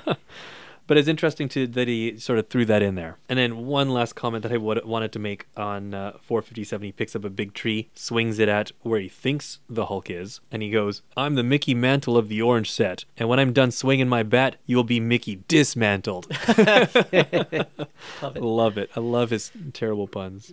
Well, I think that wraps up all of our talk for this episode. Yeah. This finishes off the Epic Collection. There are a few bonus features. We talked about some of the bonus features in the previous episode, the ones that related to that material, but there are a few things here that relate to the back half of this book, right? Right. So there is a one-page mini story from Marvel Age Annual number 3, June 1987, and that is actually sort of a recap of what happened in volume 17 and the beginning of 18 in order to bring us to the point of the New Fantastic Four, and it sort of hints at who could be coming up in the future in terms of villains, and we see some of those in here. Then there is an excerpt from Marvel Age number 60 from March 1988. It's like an editorial piece by, I'm probably going to pronounce this wrong, I'm sorry, Bill Slavichek. And it's all about the New Fantastic Four, and it seems like it's an editorial written based on an interview that he had with Steve Englehart. And it's all about the formation of the New Fantastic Four and why he chose these characters and things, and why he decided to shake up the team. Right. Which you can hear a lot of that information also on my podcast with my interview with Steve Englehart. Just go to the website and go to the index at the top of the page, or do a search for Steve Englehart, and you should find that there. So just a couple excerpts from there. He says, the original premise of the series concerned Fantastic Four concerned normal people caught up in circumstances beyond their control. The Fantastic Four was the genesis of the whole Marvel concept, a concept wherein heroes were real people with real problems. Rather than Reed, Sue, Ben, and Johnny fighting battle after battle together, with 25 years behind them, Steve thought it was time to try to shake the premise up. And then a quote from Steve, "A lot of people missed that old energy, that feeling of change. Now they want to know where Reed and Sue are. As we go further with my plans, I think people will get caught up in the new energy I'm trying to instill in the characters, that they're living in a world they don't totally understand." I think that's a pretty good summary right there. Yeah, unfortunately, he doesn't get to execute his plans like he wants to. When we eventually get to the next episode, whenever that epic collection comes out, it kind of goes a little off the rails because there's a lot of editorial interference, and Steve Englehart just kind of withers on this title and just leaves. Yeah, and one thing Steve actually said in here was that he was really liking the way that the new thing, especially the new look of the thing, was going, and he's like, he might never ever change back. Yeah, well... Not according to editorial. Well, yeah, exactly, right? So the one other piece that I wanted to point out here was, it says, how did they decide on the new members of the team? Steve was looking for characters who would make the team different, but didn't want to turn the FF into the Avengers. And then a quote again, "I write both books, but the FF has a different slant. The truth is, anybody can be an Avenger.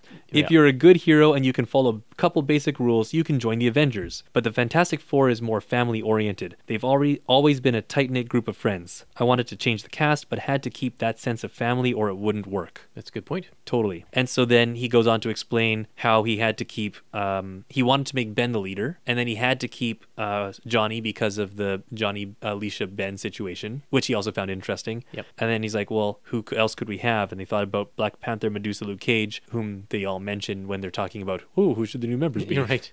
And he says here that he did actually come up with the idea of Crystal and then later on Miss Marvel because of the romantic situations and drama that he could play with there. Right. Yeah. And so it wasn't just like he chose those people or they came along or whatever and then he developed those stories. Like that was the intention.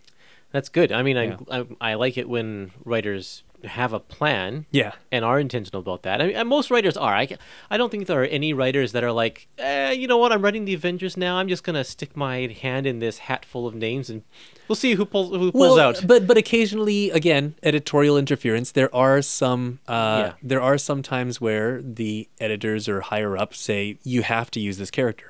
That's true. That's why Steve wrote the Thing in West Coast Avengers. Which is, again, back in this interview here, he says that's where I came to love the Thing, writing him in the West Coast Avengers. Yeah, and that wasn't his choice. Yeah. The editors said, hey, we got to do something with on the Fantastic Four right now, so you can have them in West Coast Avengers.